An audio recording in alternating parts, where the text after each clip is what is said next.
மாவட்டத்திலேருந்து என் பேர் இளங்கோங்க. இந்த முஸ்லீமிலேருந்து பழக்க வழக்கங்கள் எங்களுடைய பாட்டார் காலத்திலேருந்து எங்கள் அப்பார் காலத்திலேருந்து எங்கள் காலத்திலேருந்து நீண்ட நாளாகவே இது உருவாக இருந்துட்டு வந்துட்டு இருக்கிறது.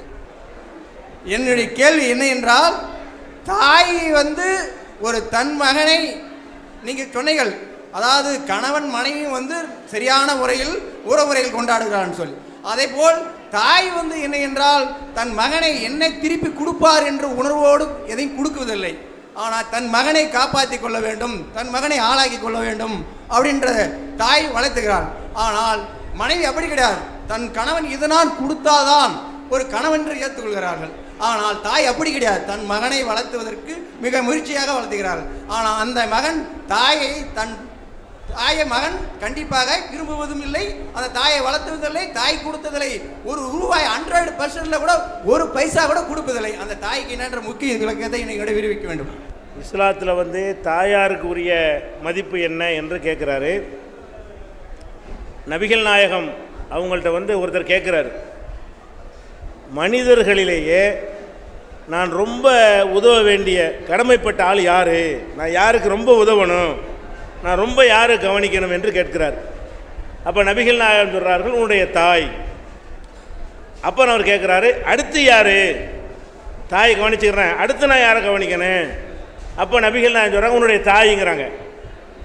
மூணாவது கேட்குறாரு, நான் அடுத்து யார்? தாய் தான் சரிதான், அடுத்து யார்?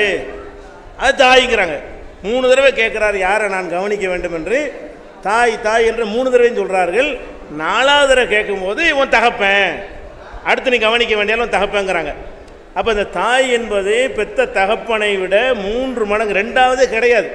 தாய்க்கு அடுத்து எதுவுமே கிடையாதுங்கிற அளவில் அவ்வளோ ஒரு மரியாதையாக கொடுக்கப்பட்ட ஒரு அந்தஸ்து அவங்களுக்கு இருக்கிறது. திருக்குறானில் கூட என்ன இருக்குன்னு கேட்டால், வலா தக்குல்லஹுமா உஃபின், உன்னுடைய பெற்றோர்களை சி என்று கூட நீ சொல்லக்கூடாது. வலா தன்ஹருஹுமா, அவங்கள விரட்டக்கூடாது. வக்குல்லஹுமா கவுலம் ஆரூஃபா, கண்ணியமான முறையில் தான் தாய் இருந்துட்டு பேச வேண்டும் என்றெல்லாம் எங்கள் மார்க்கத்தில் சொல்லப்பட்டிருக்கிறது. இருந்தாலும் சில இளைஞர்கள் என்ன செய்கிறாங்கன்னு கேட்டால், கல்யாணம் ஆன உடனே மனைவி சொல்ல கேட்டுக்கொண்டு தாயாரை கவனிக்காமல் இருக்கிறார்கள். அவங்க கடுமையான குற்றவாளிகள் ஆவாங்க. ஏன்னு கேட்டால், குர்ஆனை எடுத்துக்கொண்டீர்களே ஆனால் அல்லாவை வணங்குங்கள் என்று சொல்லி அடுத்து பெற்றோரை கவனியுங்கள்னு சொல்லப்படும். அல்லாஹ் வணங்குங்கள்னு சொன்ன எந்த கட்டளை வந்தாலும் சரி, அதை ஒட்டி வர்ற கட்டளை என்னவா இருக்கும் என்று கேட்டால், ஒபில் வாலிதைனி எஹசானா, பெற்றோர்களை நல்ல முறையில் கவனித்துக்கொள் என்று சொல்லுகிறது. அப்போ இறை வணக்கத்திற்கு அடுத்த நிலையில் பெற்றோரை கவனிப்பதை பற்றி இஸ்லாம் சொல்லியிருக்கிறது. அதை புரிந்து மக்கள்லாம் நடந்து கொள்ள வேண்டும்.